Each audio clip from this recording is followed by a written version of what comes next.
A 73-year-old political veteran or a 45-year-old millennial firebrand, could this be the opposition winning ticket in the 2027 general election? Well, from parliament to social media, one question lingers: should it be a Kalonzo Sifuna ticket, or rather a Sifuna-Kalonzo ticket?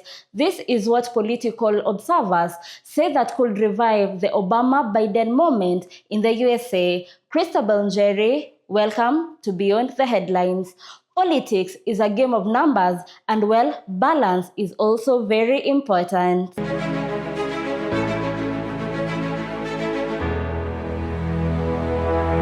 That we are going to unite. We have no option. All of us who love this country so dearly, who have sacrificed so much that this country can be a true democracy, not a dictatorship, not a kleptocracy, not a gangster regime, not a gangsterism. On one side is Kalonzo Musyoka, a politician with decades of experience who has served as vice president, cabinet minister, and remains one of Kenya's most seasoned opposition figures. By the 2027 general election, Kalonzo will be 73 years old. On the other side is Edwin Sifuna. At 45, a Nairobi senator, represents younger generation of leadership. His confidence, communication skills, and ability to dominate political debates have made him one of the opposition's most visible figures. They want to see one team united as the people who believe that President William Ruto does not deserve a second term. We must preach the unity of the opposition, and it's a unity that is based on certain values.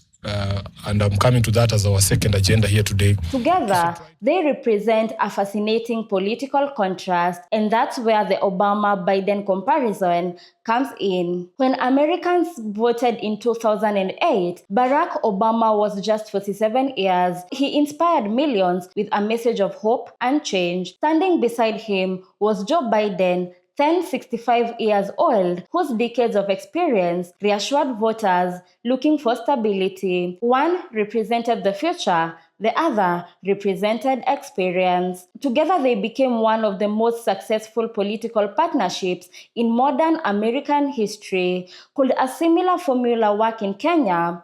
Those supporting a Kalonzo Sifuna ticket argues that it offers the best of both worlds. Kalonzo brings experience, institutional knowledge, and years of coalition building. Sifuna brings energy, media appeal, and a strong connection with younger voters who make a significant share of Kenya's electorate. But others believe the country should even think bigger. What if it was Sifuna Kalonzo instead? Ati tuamke 2027, William Ruto amepita na kura 200,000 kwa sababu Sifuna alimea pembe akasema yeye pia ako kwa debe, Kalonzo akasema ako kwa debe, DCP wakatoa candidate. Iwapo mtampa William Ruto hiyo nafasi ya kurudi, tutakuwa tumewakosea Wakenya, kwa sababu Wakenya kwa kweli wanaumia, na Wakenya wametuambia wanataka nchi tofauti. Supporters of that idea argue if Kenya is serious about generational transition, then leadership should reflect that change. A younger presidential candidate backed by an experienced deputy could project renewal without sacrificing political wisdom. It is an idea that challenges Kenya's traditional political order. Still, the comparison with Obama and Biden has its limits. The United States has a two-party system. Kenya's politics revolve around coalition, negotiations, regional voting blocs, and a complex political alliances. A compelling ticket alone doesn't guarantee victory. The opposition should still need unity, a clear policy agenda, and the ability to build support across the country. Perhaps that's why the real debate isn't just about who becomes president and who becomes deputy. It is about the future of leadership of Kenya. Or is it time to hand a greater responsibility to a younger generation while still benefiting from experienced leadership? That may be the biggest question heading in the 2027 polls. Sifuna, I want to tell you, my brother, you are a good leader. Ukifukuzwa na William Ruto, you are welcome to DCP.